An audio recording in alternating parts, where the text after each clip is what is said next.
चलिए दोस्तों, देखते हैं कि ट्रायंगल मेरे पास ये सी बी और ट्रायंगल ये ई डी है। तो यहाँ पे आपके पास ई सी का लेंथ 3 सेंटीमीटर है, ए बी का लेंथ 7 सेंटीमीटर है, ए डी का लेंथ 3 सेंटीमीटर है। आपसे पूछ रहा है कि ए ई का लेंथ क्या हो दोस्तों।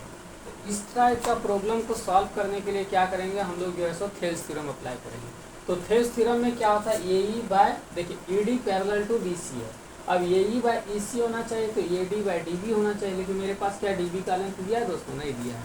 तो डी बी का लेंथ हम लोग कैसे निकालेंगे, तो आपके पास यहाँ D B is equal to, हम क्या लिख सकते हैं, D B is equal to A B minus A D. A B में यदि हम ए डी को माइनस कर देते, ए बी का लेंथ 7 हो गया और ए डी का लेंथ 3 हो गया। ये दोनों सेंटीमीटर में हो गया, 7 में 3 माइनस हो गया, 4 सेंटीमीटर बच गया। अब लगाए इसमें थेल्स थ्योरम, जैसे आपके पास ए ई हो गया, बाय नीचे हो गया ई सी हो गया, इज इक्वल टू यदि यहाँ से यहाँ तक लेते हैं ए टी हो गया, फिर नीचे आपके पास डी बी हो गया। अब देखिए ए ई का वैल्यू क्या है दोस्तों, ए ई का वैल्यू आपको फाइंड करना है। ई सी का वैल्यू क्या है, तो 3 है। ए डी का वैल्यू क्या है, 3, और डी बी का वैल्यू क्या हो गया आपके पास 4। तो जब बाय क्रॉस करेंगे हम यहाँ पे बाय क्रॉस मल्टीप्लाई करेंगे तो A E into 4 is equal to हो गया 3 इंटू 3, 3 3 जा 9। तो A E is equal to क्या हो गया दोस्तों, 9/4 आ गया। अब 9 को 4 से डिवाइड करते हैं, 4 2 जा 8 हो गया, 1 कैरी बचा, फिर 4 2 जा 8 हो गया, 4 5 जा 20 हो गया, 2.25 सेंटीमीटर हो गया दोस्तों। तो ऑप्शन नंबर ये 2 सेंटीमीटर है, रॉन्ग है। ऑप्शन नंबर बी में देखिए आपके पास 2.25 सेंटीमीटर दिया हुआ है। Option number C 3.5 centimetre wrong है। Option number D 4 centimetre wrong है। तो मेरे पास क्या हो गया, option number B 2.25 centimetre right हो गया। तो इस टाइप का प्रॉब्लम आप इसी तरह से सॉल्व करेंगे। चलिए हम दूसरा लेके आते हैं आप लोग। चलिए दोस्तों, हम आपके बीच में दूसरा लेके आए हैं कि ट्रायंगल ये सी बी है और दूसरा ट्रायंगल ये डी सी है। अब आपको देखना है कि यहाँ पे क्या दिया, angle A C B equal to angle C D है। देखिए ए सी बी ये बड़ा वाला ट्रायंगल है, छोटा वाला ट्रायंगल में क्या है, सी डी है। सी डी के कहाँ पे, यहाँ पे एंगल, ये दोनों एंगल आपस में इक्वल है। अब देख रहे हैं कि दोस्तों एंगल ये की जो है सो दोनों के लिए कॉमन है।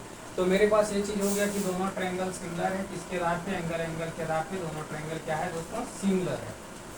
अब सिमिलर हो गया, अब हमको क्या करना है, सिमिलर का कंडीशन लगाना। अब देखिए किस तरह से सिमिलर है, तो इसका एंगल ये बी इक्वल है और यहाँ पे सी इक्वल है, और इसका एक ये है और ये दोनों में कॉमन है। तो उसी तरह से आप सिमिलर का कंडीशन लेना है। जैसे देखिए ट्रायंगल यदि हम लेते हैं ए सी, ये आ गया आपका छोटा ट्रायंगल के लिए ए सी।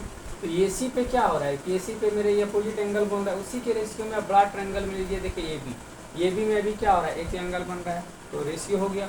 दूसरा देखिए ए डी क्या है, यहाँ पे है, लेकिन यहाँ पे एक एंगल बन रहा है, मतलब दोनों ट्रायंगल एंगल इसी पे बन रहा है। तो उसी के रिस्पेक्ट में लीजिए, देखिए ए सी क्या है, यहाँ भी दोनों एंगल बन रहा है बड़ा ट्रायंगल में। तो यहाँ भी दोनों एंगल, जैसे इसमें देखिए दोनों एंगल फॉर्म हो रहा है, तो इसमें भी देखिए बड़ा ट्रायंगल में दोनों एंगल फॉर्म हो रहा है। यदि एक एंगल फॉर्म हो रहा है तो इसमें भी देखिए एक एंगल फॉर्म हो रहा है, तो उसी के आधार पर सिमिलर रहेंगे। अब क्या करना है, तो इसका वैल्यू पुट कर दिए। देखिए ए सी का वैल्यू आपके पास क्या है दोस्तों, ए सी का वैल्यू 8 है, 8 लिख दिए। ए बी का वैल्यू क्या हो सकता है, तो ए बी का वैल्यू देखिए A D plus D B, आपके पास बी डी का वैल्यू ही निकालने बोल रहा है। तो ए बी का वैल्यू इतना हो गया और बी डी का वैल्यू यहाँ पे बी डी का बी डी लिख देते हैं, is equal to A D का वैल्यू क्या है दोस्तों, तो ए डी का वैल्यू देखिए आपके पास दिया हुआ है, ए डी इक्वल टू 3 है, 3 हो गया। और फिर आपके पास ए सी का वैल्यू क्या है, ए सी का वैल्यू 8 है। यदि हम बाय क्रॉस कर देते हैं, 3 3 जा 9 हो गया, plus 3 times of B D हो गया, इज इक्वल टू 8 8 जा 64 हो गया, 64। अब देखिए मेरे पास 64 हो गया, तो 64 में 9 चला जाएगा, तो 14 में 9 गया। इस पोर्शन का यूज कर लेते हैं दोस्तों, यहाँ पे थोड़ा सा 14 में 9 गया, 5 बचेगा, 5 बच गया, और यहाँ मेरे पास क्या बचा, 5 बचा। अब क्या करना है, तो यहाँ 3 times of B D is equal to 3 times of B D is equal to हो गया आपके पास 55। तो B D is equal to क्या हो जाएगा, तो 55/3 हो जाएगा, 55/3।